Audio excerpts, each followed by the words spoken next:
Everyone loves to listen to a good book, and there are so many wonderful ones to choose, so we decided to bring you this podcast of Stories Come to Life. Each episode features a story from either classic or modern literature, especially chosen to be interesting and exciting to hear. So sit back, relax, and listen to this story come to life. Welcome to Stories Come to Life. I am your host, Kathryn Lopez Luker. The Hardy Boys, Joe and Frank, are very busy in today's episode. They are determined to learn the skills of detective work that their father uses every day. So they begin by trying to observe the things around them very carefully, including some peculiar tire tracks Joe notices in the woods. His determined observation helps Chet find his missing roadster. But when the boys get back to town to share the good news, they find that everyone's attention has been riveted by the terrible news that Tower Mansion has been burglarized. Can the boys help eccentric Hurd Anderson recover his stolen valuables?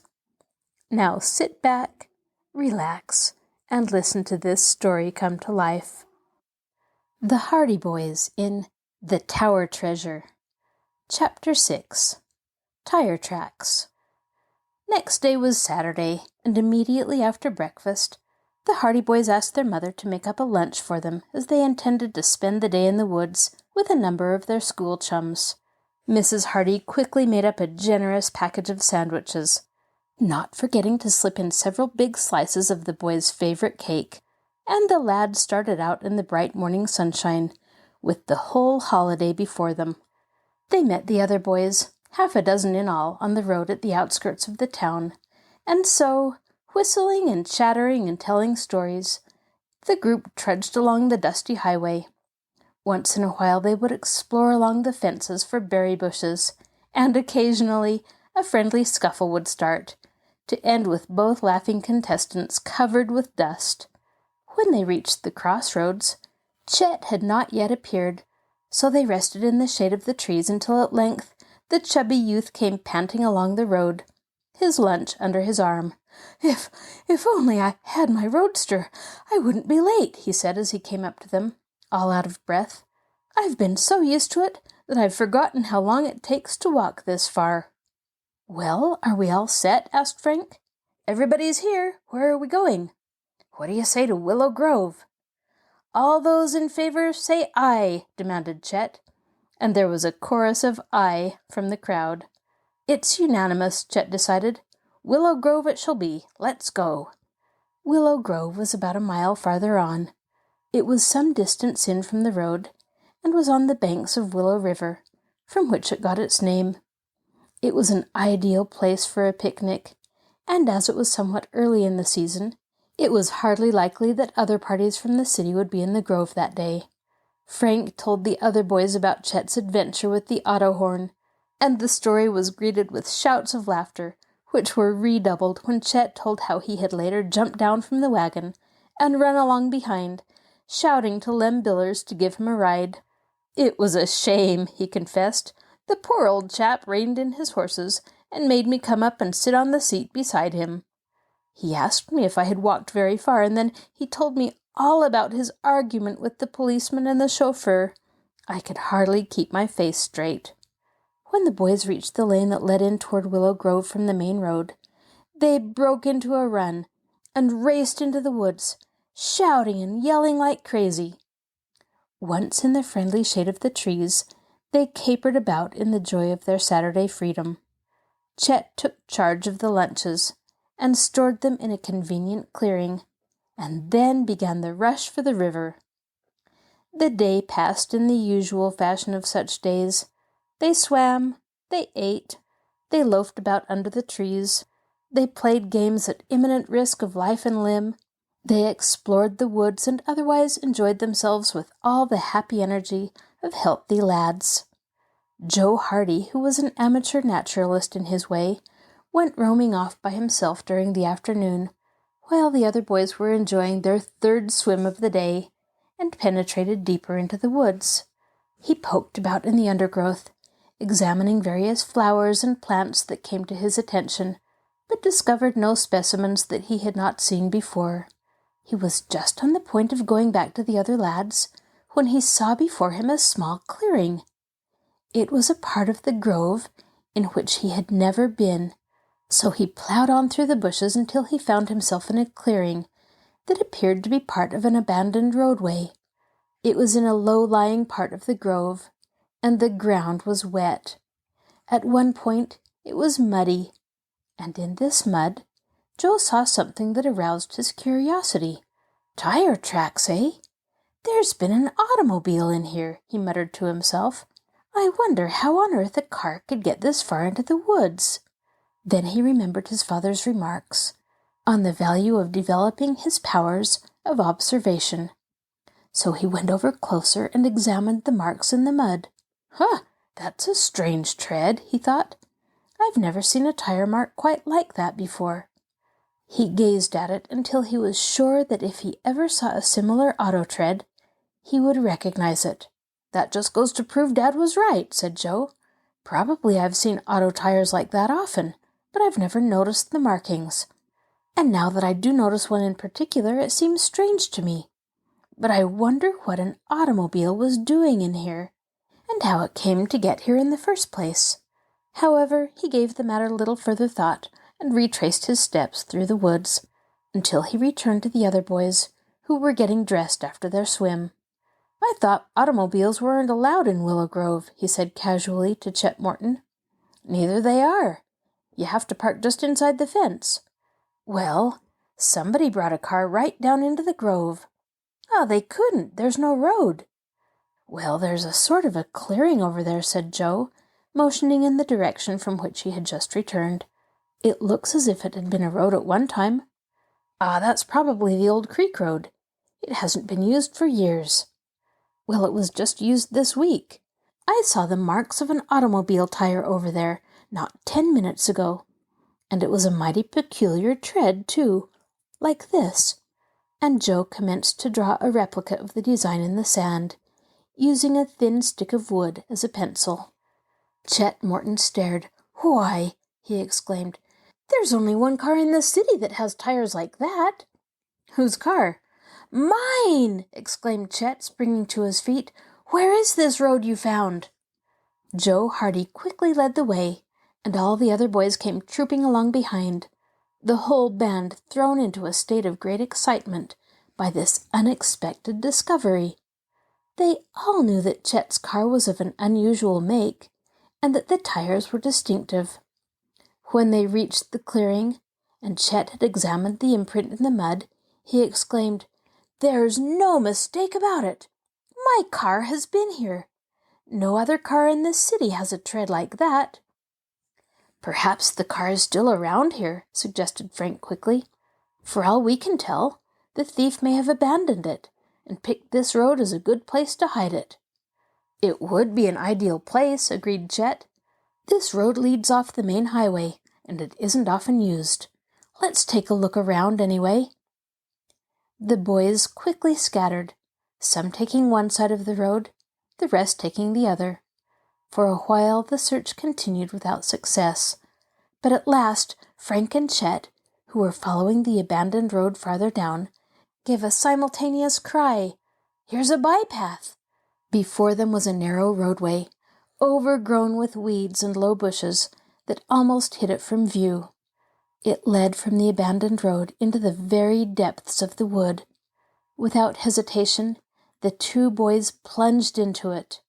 The narrow roadway widened out farther on, then wound about a heavy clump of trees, until it came to an end in a wide clearing.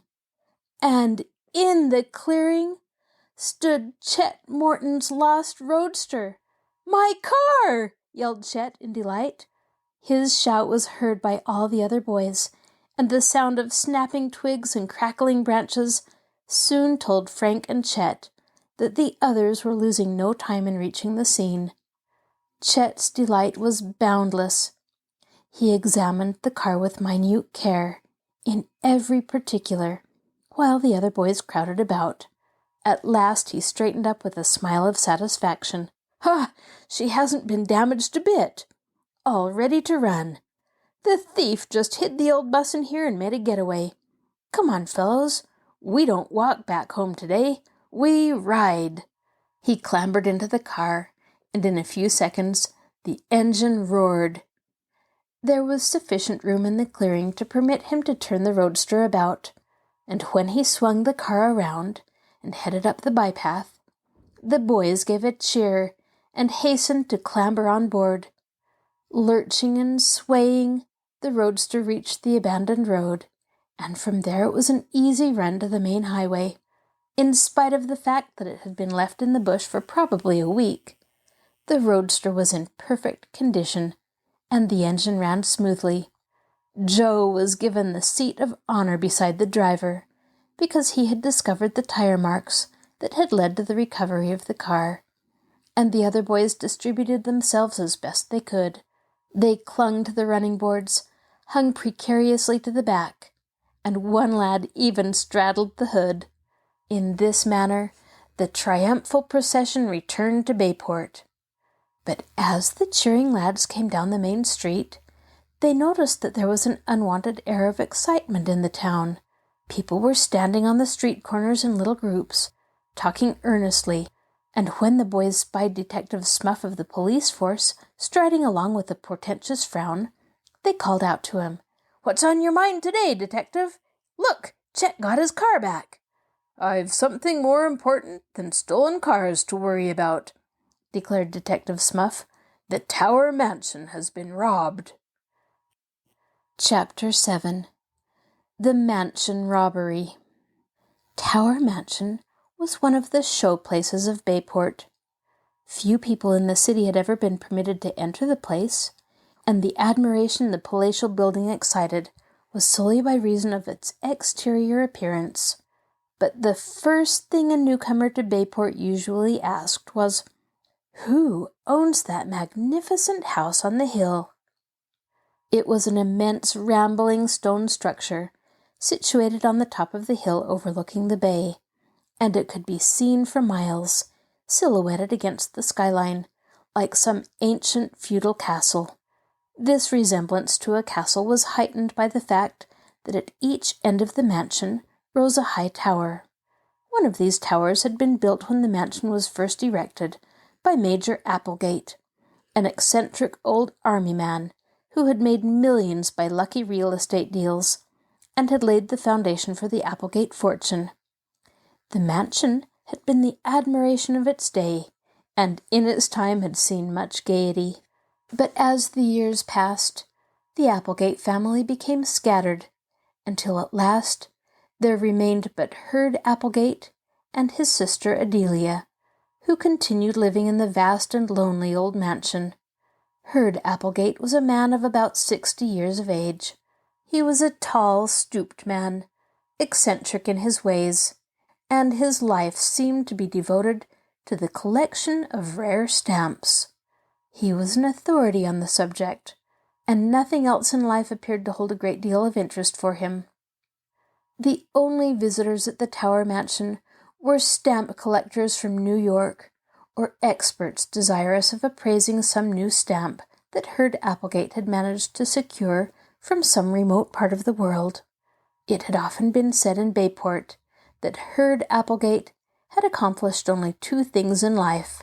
He had collected stamps, and he had built a new tower on the mansion. The new tower, a duplicate of the original tower at the opposite end of the great building, had been built but a few years, even well within the memory of the two Hardy boys. Adelia Applegate, who lived in the Tower Mansion with her brother, was a maiden lady of uncertain years. The records in Bayport City Hall gave her age as 55, but Miss Applegate admitted it to no one. She was as eccentric as her brother, and lived very much to herself, being seldom seen in the city. She was at one time a blonde, but she had endeavored to retain her youth by dyeing her hair, with the result that it was now sort of a dusty black. Chet Morton was fond of saying that Miss Applegate used to be a blonde, but she died.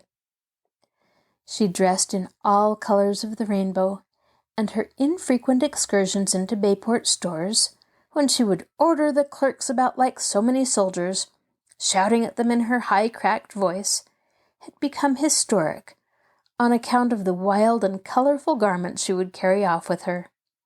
These eccentric people were reputed to be enormously wealthy, although they lived simply and kept only a few servants. So when Hurd Applegate came into the Bayport police station that afternoon and reported that the safe in his library had been broken open and that it had been robbed of all the securities and jewels it contained, the rumors that soon spread about the city magnified the actual loss until it became common talk that the loss amounted anywhere from $100,000 to $1 million. When Frank and Joe Hardy arrived home that evening, they met Hurd Applegate just leaving the house. The man tapped the steps with his cane as he came out, and when he met the boys, he gave them an abrupt and piercing glance. "Good day," he growled in a grudging manner, and went on his way.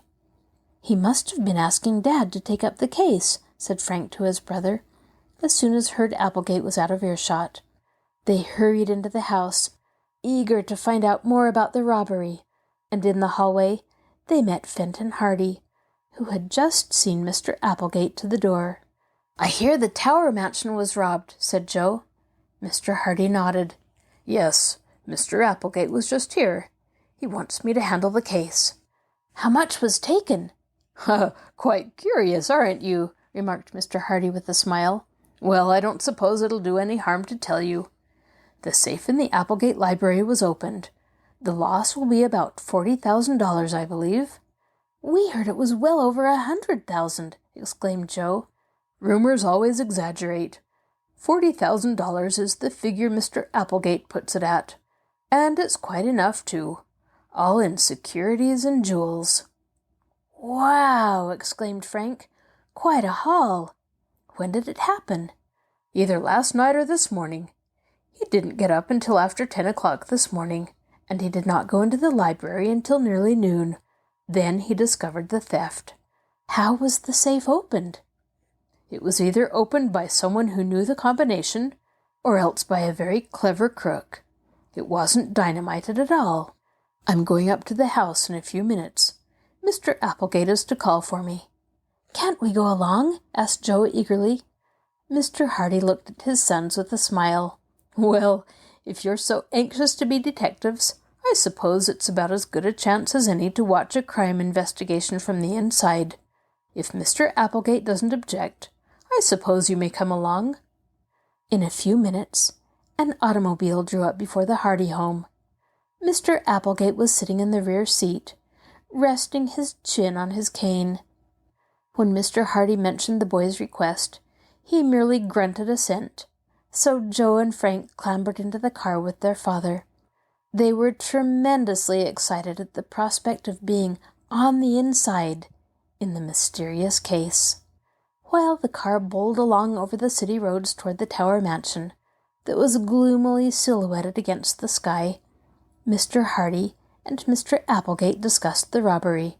"I don't really need a detective in this case," snapped Hurd Applegate. "Don't need one at all. It's as clear as the nose on your face. I know who took the stuff, but I can't prove it." "Whom do you suspect?" asked Fenton Hardy. "Only one man in the world could have taken it. Robinson." "Robinson?" "Yes, Henry Robinson, the caretaker. He's the man." The Hardy boys looked at one another in consternation. Henry Robinson, the caretaker of the Tower mansion, was the father of one of their closest chums. Perry Robinson, nicknamed Slim, was to have accompanied them on their jaunt to the woods that day, but had failed to appear. The reason was now evident. But that Henry Robinson should be accused of the robbery seemed absurd. The boys had met Slim's father, and he had appeared to them as a good-natured, easy-going man, the soul of truth and honesty. "I don't believe it," whispered Frank. "Neither do I," returned his brother. "What makes you suspect Robinson?" asked Mr. Hardy of Hurd Applegate. "He's the only person besides my sister and me who ever saw that safe opened and closed. He could have learned the combination if he kept his eyes and ears open. I believe he did." "But is that your only reason for suspecting him?" "More than that. This morning he paid off a note at the bank.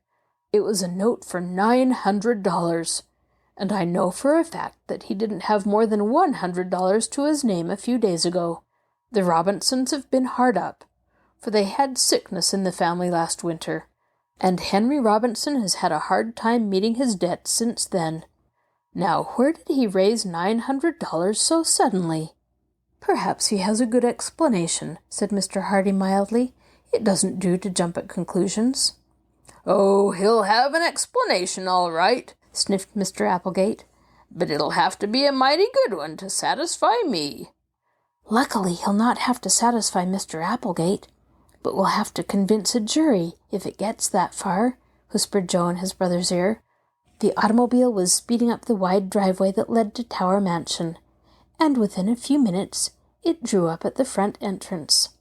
Mr. Applegate dismissed the driver, and Mr. Hardy and the two boys accompanied the eccentric man into the house. Nothing had been disturbed in the library since the discovery of the theft. Mr. Hardy examined the open safe, then drew a magnifying glass from his pocket, and with minute care inspected the dial of the combination lock. Then he examined the windows, the doorknobs, all places where there might be fingerprints. At last he shook his head. "A smooth job," he observed. "The fellow must have worn gloves. Not a fingerprint in the room." "No need of looking for fingerprints," said Applegate. "It was Robinson. That's who it was." "Better send for him," advised Mr. Hardy. "I'd like to ask him a few questions." Mr. Applegate rang for one of the servants, and instructed him to tell Mr. Robinson he was wanted in the library at once. Mr. Hardy glanced at the boys. "You'd better wait in the hallway," he suggested. "I want to ask some questions, and it might embarrass Mr. Robinson if you were here." The lads readily withdrew, and in the hallway they met Henry Robinson, the caretaker, and his son Perry. Mr. Robinson was calm but pale, and at the doorway he patted his son on the shoulder. "Don't worry, son," he said. "It'll be all right." With that he entered the library. Slim Robinson turned to his two chums. "My dad is innocent!" he cried. Chapter 8. The Arrest. There was something in Perry Robinson's tone that made Frank and Joe extremely sorry for their chum, for it seemed that the boy realized that the case looked black against his father. Although the Hardy lads realized that it was only natural that Perry should stand up for his father, they shared some of his conviction that Mr. Robinson was not guilty. "Of course he's innocent," agreed Frank. "He'll be able to clear himself all right, Perry." "But everything looks pretty black against him," said Perry, who was pale and shaken. "Unless your father can catch the real thief, I'm afraid Dad will be blamed for it." "Everybody knows your father's honest," said Joe consolingly. "He has a good record. Even Applegate will have to admit that." "A good record won't help him very much if he's blamed for this and can't clear himself. And Dad admits that he did know the combination of the safe." "He knew it?" "Accidentally. He was cleaning the library fireplace one day when he found a slip of paper with numbers marked on it. The combination was so simple that anyone could remember it if he'd read it once. Dad didn't realize what it was until he'd studied it a while, and then he put it back on Mr. Applegate's desk. The window was open, and the breeze had blown the paper to the floor." "Does Applegate know that?" "Not yet, but Dad is going to tell him now. He says he knows it will look bad for him, but he's going to tell the truth about it. He knew the combination, although of course he would never think of using it." From the library came the dull hum of voices. The harsh tones of Hurd Applegate occasionally rose above the murmur of conversation, and once the boys heard Mr. Robinson's voice rise sharply. "I didn't do it. I tell you, I didn't take that money." "Then where did you get the $900 you paid on that note?" demanded Mr. Applegate. There was silence for a while. "Where did you get it?" I'm not at liberty to tell you. You won't tell? I can't. Why not? I got the money honestly, that's all I can say about it. Oh ho! Exclaimed Applegate. You got the money honestly, yet you can't tell me where it came from. That's very likely, isn't it? If you got it honestly, you shouldn't be ashamed. I'm not ashamed, but I'm not at liberty to tell. Mighty funny thing that you should get $900 so quickly. You were pretty hard up last week, weren't you? Had to ask for an advance on your month's wages. I admit it. And then the day of this robbery, you suddenly have $900 that you can't explain? Mr. Hardy's calm voice broke in. Of course I don't like to pry into your private affairs, Mr. Robinson, he said, but it would be best if you could clear up this matter of the money. You must admit yourself that it doesn't look promising. I know it looks bad, replied the caretaker doggedly, but I can't tell you where that money came from. And you admit to knowing the combination of the safe, too, broke in Applegate. I didn't know that before. Why didn't you tell me? I didn't consider it important enough. I had found the combination by accident, and I had no intention of using it. As a matter of fact, I don't think I could remember it accurately right now. I just put the paper back and decided to say nothing about it, to save trouble. And yet you come and tell me about it now. I have nothing to conceal. If I had taken the money, I wouldn't be very likely to tell you that I knew the combination. Yes, agreed Mr. Hardy, that's a point in your favor. Is it? Asked Applegate. You're just clever enough to think up a trick like that, Robinson. You think that if you come to me now and admit that you knew this combination, I'll believe that you're so honest that you couldn't have committed this robbery. Very clever, but not clever enough. There's enough evidence right here and now to convict you, and I'm not going to delay another minute. There was the sound of a telephone receiver being lifted, and then Applegate's voice continued. Police station? After a short wait, he went on. Hello, police station? This is Applegate speaking. Applegate! Hurd Applegate! Well, I think we've found our man in that robbery. Yes. Robinson. Ah, you thought so too, eh? So did I, but I wasn't sure. He's practically convicted himself by his own story. Yes, I want him arrested. You'll be up right away? Fine. Goodbye. The telephone tinkled. You're not going to have me arrested, Mr. Applegate. Why not? You took the money. But I'm innocent, I swear it. Haven't I always been honest ever since I came to work for you? Have you ever had any fault to find with me? Not until now, returned Applegate grimly. It might have been better to wait a while, suggested Mr. Hardy mildly. Of course, it is entirely in your hands, Mr. Applegate, and I admit the case looks rather bad against Mr. Robinson. But perhaps some more evidence may turn up. What more evidence do we want? The man's guilty. It's as plain as the nose on your face.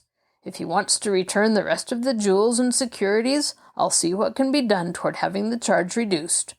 But that's all. But I can't return them. I didn't take them. I suppose you have them hidden away safely by now, hoping to get them when you get out of penitentiary, eh? It'll be a long time, Robinson. A long time. In the hallway, the boys listened in growing excitement. The case had taken an abrupt and tragic turn.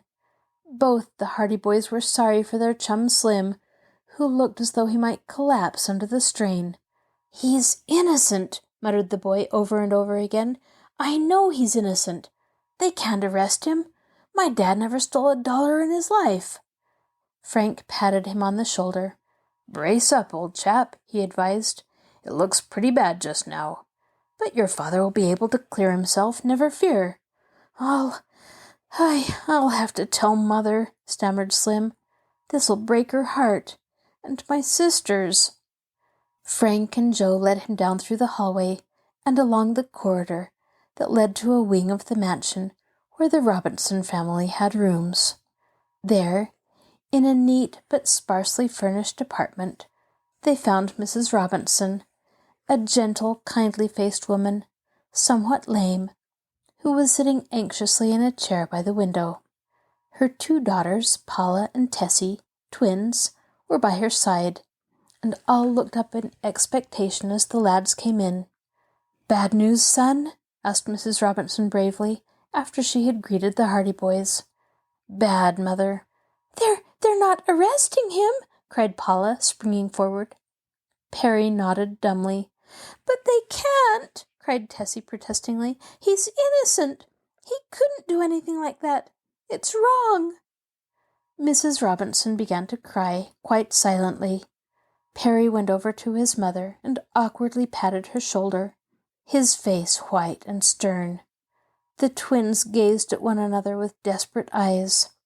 Frank and Joe, their hearts too full for utterance, withdrew softly from the room.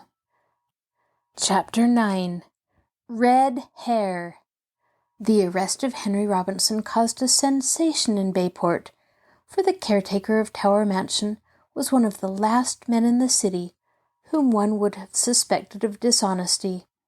There was a great deal of public sympathy for the family, but little for the accused, as most people seemed to take it for granted that he would not have been arrested if he had not had something to do with the crime. But the Hardy boys were not satisfied. "I'm positive Henry Robinson is innocent," said Frank to his brother the next morning. "There's a great deal about this case that hasn't come to the surface yet. I have a sort of sneaking idea that the man who stole Chet Morton's car had something to do with this." "He was a criminal, that much is certain," agreed Joe. "He stole an automobile, and he tried to hold up the ticket office." "I'd like to go back to the place where we saw the wrecked car. You never know what evidence we might find. There might be something there that would identify the chap."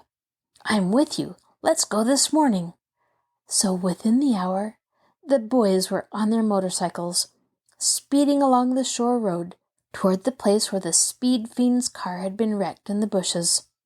"I'd certainly like to do something to help clear Mr. Robinson," said Frank. "It's pretty tough on Slim and his mother and sisters." "We probably won't be able to do very much. If Dad can't clear him, I don't think we can help a great deal, but it's worthwhile trying." "It sure is, and I've a hunch all along that we didn't investigate the wreck of that car closely enough." "Well, we'll make a thorough job of it this time." When the boys reached the scene of the wreck, they found the smashed car just where they had seen it last. The tires had been taken, and some of the accessories that had escaped destruction had been stripped from the automobile, but the car had been so badly smashed that there were few evidences of disturbance. Leaving their motorcycles by the side of the road, the lads plunged down into the bushes and busied themselves examining the wreckage. Joe hunted through the side pockets in the hopes that there might be papers or some other means of identification, but in this he was disappointed. There were no license plates, but Frank managed to secure the engine number, and this he jotted down in a notebook he carried. "Perhaps this'll give us a clue, although I have an idea that the fellow got this car in the same way as he got Chet's. It's probably a stolen automobile." For a time they rummaged around among the wreckage without success. Then at last Frank gave a low cry. "Ah, here's something!" he exclaimed. "Look!" Joe came over to where he was standing, and Frank plucked something from the front seat of the wrecked car. "Red hair!" In his hand, Frank held a small tuft of vivid red hair. It was very coarse in texture, and the surprising part of it was that the hairs were not separate, but were attached to a sort of tough linen. "Why, it's part of a wig," said Frank, examining the hair more closely. "You're right," agreed his brother. "No human hair ever grew like that. Part of the fellow's wig was torn when the car was smashed up. And that explains why Harity and his witness couldn't agree on the color of the fellow's hair," exclaimed Joe in excitement. "I see it now. The man didn't wear the wig when he held up the steamboat office. and the minute he reached the car, he put it on again. That explains why Brown saw a red-haired man driving away in Chet's roadster, and why Harity was positive that man wasn't red-headed. "That's a real clue," exclaimed Joe. "We ought to tell Dad about this."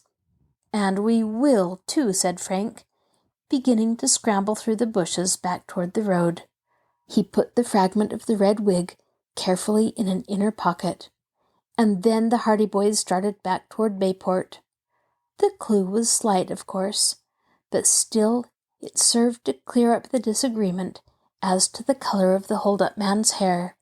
It also served to prove conclusively that the man who had passed Frank and Joe on the shore road at such breakneck speed, and who had later wrecked his car, was the same man who had stolen Chet's roadster and had attempted to hold up the steamboat ticket office. "I guess Dad'll think we're not such poor detectives after all," Joe exulted as they brought their motorcycles to a stop in the yard of the Hardy home. Their father was in the library, but in their excitement, the lads forgot to rap at the door and rushed into the room without ceremony. "Dad, Dad, we found a clue!" cried Joe when he saw his father sitting at the huge oak desk. Then he fell back embarrassed when he saw that there was someone else in the room. "Oh, beg your pardon," said Frank, and the boys would have retreated. But Mr. Hardy's visitor turned around, and they saw that it was Perry Robinson. "It's only me," said Slim. "Don't go." "Perry has been trying to shed a little more light on the tower robbery," explained Mr. Hardy. "But what is this clue you're talking of?" "It isn't about the robbery," replied Frank, "although it might have something to do with it for all we know. It's about the red-headed man who stole Chet's car and who tried to hold up the steamboat ticket office." "What about him?" "This," said Frank, taking the fragment of red hair from his pocket and showing it to his father. "The fellow wore a wig." Mr. Hardy examined the little tuft of hair closely. "Where did you find it?" he asked. "In the wreckage of that smashed car." Mr. Hardy nodded. "That seems to link up a pretty good chain of evidence. The man who passed you on the shore road wrecked his car, then stole Chet's roadster, and afterward tried to hold up the ticket office. When he failed in that, he abandoned the roadster. He wore a red wig that he took off occasionally to confuse pursuers. If we could only find the wig, we might be able to get further information." "Do you think it might help us solve the tower robbery?" asked Perry. "Possibly." "The man was evidently a professional thief," explained Frank. "If he was smart enough to wear a wig, he was evidently an old-timer at the game. And if he failed in the ticket office hold-up, who knows but what he might have been hanging around the city, waiting for another chance." "Gosh, you might be right at that," exclaimed Perry. "I was just telling your father that I saw a strange man lurking about the grounds of Tower Mansion 2 days before the robbery. I didn't think anything of it at the time, and in the shock of Dad's arrest, I forgot about it." "Did you get a good look at him? Could you describe him?" asked the detective. "I'm afraid I couldn't. It was in the evening, and I was sitting by the window studying. I happened to look up, and I saw this fellow moving about under the trees near the wall. Later on, I heard one of the dogs barking in another part of the grounds, and shortly afterward, I saw someone running across the lawn, but I thought it was probably just a tramp." "Did he wear a hat or a cap?" "As near as I can remember, it was a cap. His clothes were dark." "And you couldn't see his face?" "No." "Well, it's not much to go on, but it might be linked up with Frank's idea that the man who stole the roadster might still have been hanging around." Mr. Hardy thought deeply for a few moments. "I'm going to bring all these facts to Mr. Applegate's attention, and I'm also going to have a talk with the police authorities. I don't think they have enough evidence to warrant holding your father, Perry." "Do you think you can have him released?" asked the boy eagerly. "I'm sure of it. In fact, I think Mr. Applegate is beginning to realize now that he made a mistake, and I don't think the police are any too anxious to go ahead with the case on the meager evidence in their possession." "Oh, it'll be wonderful if we can have Dad back with us again," said Perry. although it won't be quite the same. He'll be under a cloud as long as this mystery isn't cleared up.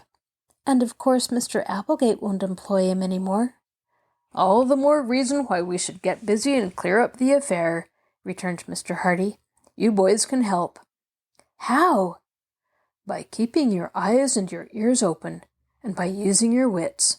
That's all there is to detective work." "Well, you can just bet that if it'll clear Slim's dad, we'll be listening and looking for every clue there is," Joe assured his father. Chapter 10. An Important Discovery. When the Hardy boys returned from school the next afternoon, they saw that a crowd had collected about the bulletin board in the post office. "Wonder what's up now," said Joe, pushing his way forward. Boy-like, he was able to make his way through the crowd with the agility of an eel, and Frank was not slow in following. On the board was a large poster, the ink on which was scarcely dry. At the top, in enormous black letters, they read, $1,000 reward. Underneath, in slightly smaller type, came the following: "The above reward will be paid for information leading to the arrest of the person or persons who broke into Tower Mansion and stole from a safe in the library jewels and securities as follows." Then came a list of the jewels and negotiable bonds that had been taken from Tower Mansion, the jewels being fully described and the numbers of the bonds being given. It was announced that the reward was offered by Hurd Applegate. "Why, that must mean that the charge against Mr. Robinson has been dropped," exclaimed Joe. "It looks like it. Let's go and see if we can't find Slim." All about them people were commenting on the size of the reward, and there were many expressions of envy for the person who should be fortunate enough to solve the mystery. $1,000, said Frank, as they made their way out of the post office. "That's a lot of money, Joe." "I'll say it is. And there's no reason why we haven't as good a chance of getting it as anyone else." "Golly, if we only could." "And why not? Let's get at this case in real earnest. Of course, we would do what we could anyway, but $1,000! It's worth trying for. Dad and the police are barred from the reward, for it's their duty to find the thief if they can. But if we find him, we'll get the money. And we'll have the satisfaction of clearing Mr. Robinson too, Joe. Let's get at this case in earnest. We have some clues right now, and we can follow them up. I'm with you, but there's Slim now." Perry Robinson was coming down the street toward them. He looked much happier than he had been the previous evening, and when he saw the Hardy boys, his face lighted up. "Dad is free," he told them. "Thanks to your father. The charge has been dropped." "Gee, but I'm glad to hear that," exclaimed Joe. "I see they're offering a reward." "Your father convinced Mr. Applegate that it must have been an outside job. That is, that it was the work of a professional crook. And the police admitted there wasn't much evidence against Dad, so they let him go. I tell you, it was a great thing for my mother and sisters. They were almost crazy with worry." "No wonder," commented Frank. "What's your father going to do now?" "I don't know," Slim admitted heavily. "Of course we've had to move out of Tower Mansion. Mr. Applegate said that while the charge had been dropped, he wasn't altogether convinced in his own mind that Dad hadn't had something to do with it. So he dismissed him. That's tough luck, but he'll be able to get another job somewhere. I'm not so sure about that. People aren't likely to employ a man that's been suspected of stealing. Dad tried 2 or 3 places this afternoon, but he was turned down." The Hardy boys were silent. They were sorry for the Robinsons, for they knew only too well that the family were badly off financially, and that in view of the robbery, it would indeed be difficult for Mr. Robinson to get another position. "We've rented a small house just outside the city," went on Slim. "It's cheap, and we'll have to get along." There was no false pride about Perry Robinson. He faced the facts as they came and made the best of them. But if Dad doesn't get a job, it'll mean I'll have to go to work." "But Slim, you'd have to quit school." "Oh, I can't help that. I wouldn't want to, for you know I was trying for the class medal this year, but oh well." The Hardy boys realized how much it would mean to their chum to leave school at this stage. Perry Robinson was an ambitious boy, and one of the cleverest in his class. He had always wanted to continue his studies, to go to the university, and his teachers had predicted a brilliant career for him. Now it seemed that all his ambitions would have to be thrown overboard because of this misfortune. "Don't worry, Slim," comforted Frank. "Joe and I are going to plug away at this affair until we get to the bottom of it." "It's been mighty good of you fellows," said Slim gratefully. "I won't forget it in a hurry. You've been really good to me all through this." "Aw, shucks," muttered Frank, embarrassed. "It's the reward we're after. Applegate's offering $1,000. "Oh, I know it isn't altogether the reward. You would do it to help us anyway, and you know it. Look at what you've already done." "Well, we're going to get busy," said Joe hastily. "See you later, Slim. Don't worry too much. I think everything will be all right." Slim tried to smile, but it was evident that he was deeply worried, and when he walked away, it was not with the light, springy, carefree step his chums had previously known. "What's the first move, Frank?" "We'd better get a full description of those jewels. Perhaps the thief tried to pawn them. We can call at all the pawn shops and see what we can find out. Then we may be able to get a line on the thief. You know, he might pawn something here, if he had to have money with which to get out of town." "Good idea. Do you think Applegate'll give us a list?" "We won't have to ask him. Dad should have all that information." "Let's go and ask him right now." But when the lads returned home and asked their father for a description of the jewels, they met with a disappointment. "I'm quite willing to give you all that information," said Fenton Hardy, "but I don't think it'll be much use. Furthermore, I bet I can tell just what you're going to do." "What?" "You're going to make the rounds of the pawn shops and see if any of the jewels have been turned in." The Hardy boys looked at one another in consternation. "How did you ever guess that?" asked Frank. Their father smiled.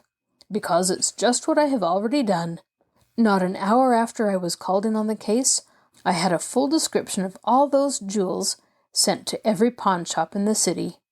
More than that, the description has been sent to jewelry firms and pawn shops in other cities near here, and also to the New York police.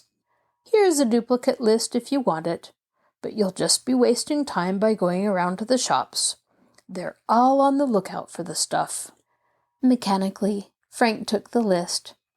"And I thought it was such a bright idea." "It is a bright idea, but it's been used before. Most jewel robberies are solved in just this manner, by tracing the thief when he tries to get rid of the gems." "Well," said Joe gloomily, "I guess that plan is all shot to pieces. Come on, Frank. We'll think of something else." "Out after the reward, eh?" said Mr. Hardy shrewdly. "Yes, and we'll get it, too." "I hope you do. But you can't ask me to help you any more than I've already done. It's my case, too, remember? So from now on, you're part of my opposition." "It's a go!" "More power to you, then," said Mr. Hardy, and he returned to his desk. He had a sheaf of reports from shops and agencies in various parts of the state, through which he had been trying to trace the stolen jewels and securities. But in every case, the report was the same. There had been no trace of the gems or bonds taken from Tower Mansion. When the boys left their father's study, they went outside and sat on the back steps, silently regarding their motorcycles. "What shall we do now?" asked Joe. "I don't know. Dad sure took the wind out of our sails that time, didn't he? I'll say he did, but it was just as well. It saved us a lot of trouble. We might have been going around to all the pawn shops in the city and not getting anywhere. Looks as if Dad has the inside track on the case anyway. If any of the jewels are turned in, he'll be the first to hear of it. What chance have we?" "Well, I'm hanged if I'll give up," declared Frank with determination. "We know there was a strange man hanging around Tower Mansion, and we know that there was a red-headed crook in town. Perhaps those two facts aren't connected, but I think they are. And we know he stole Chet's roadster. And left it in the woods. Yes, and hey, say, Joe, we didn't take much time to look around when that roadster was found, did we? No, what was the use? The roadster was there and Chet got it back. No, but the man who stole the car had been there too. Perhaps he left some clue." Joe slapped his knee with an open hand. "I never thought of that, Frank. Let's go right back there now." Eagerly, the Hardy Boys dashed over to their motorcycles. In a few minutes they were speeding through the streets of Bayport, out toward the woods where Chet Morton's roadster had been abandoned. They were fired with enthusiasm again, in spite of the momentary setback they had received when their father squelched Frank's plan of going around to the pawn shops. They felt now that they were on a new trail.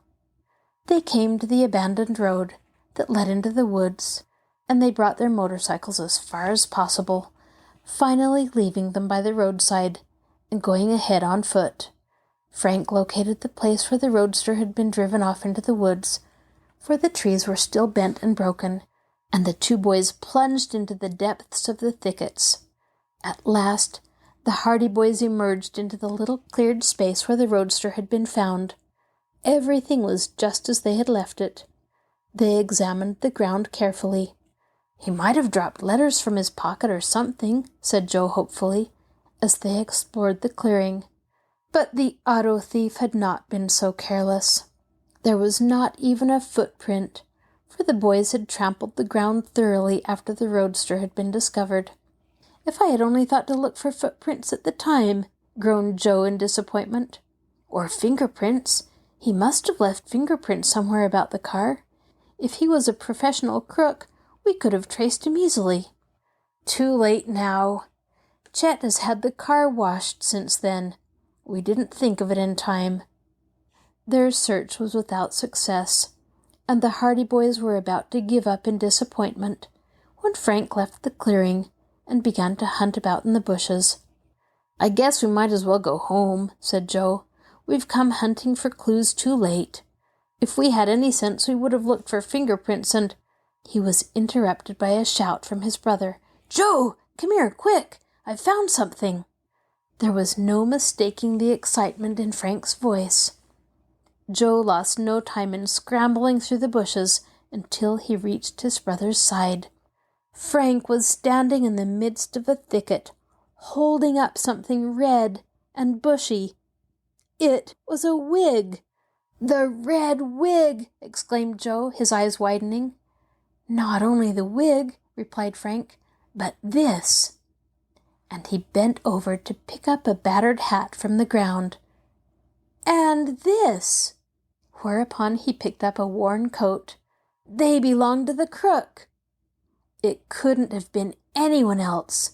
He must have disguised himself here and left the wig and the things in the bush when he abandoned the car. This is your host, Kathryn Lopez Luker. Thank you for joining us for this episode of Stories Come to Life. Be sure to join us next time when we continue to listen to the adventures of the Hardy Boys in The Tower Treasure. I'd love to hear from you, so please send an email to me at kluker@marshallpl.org. I'll talk to you again soon.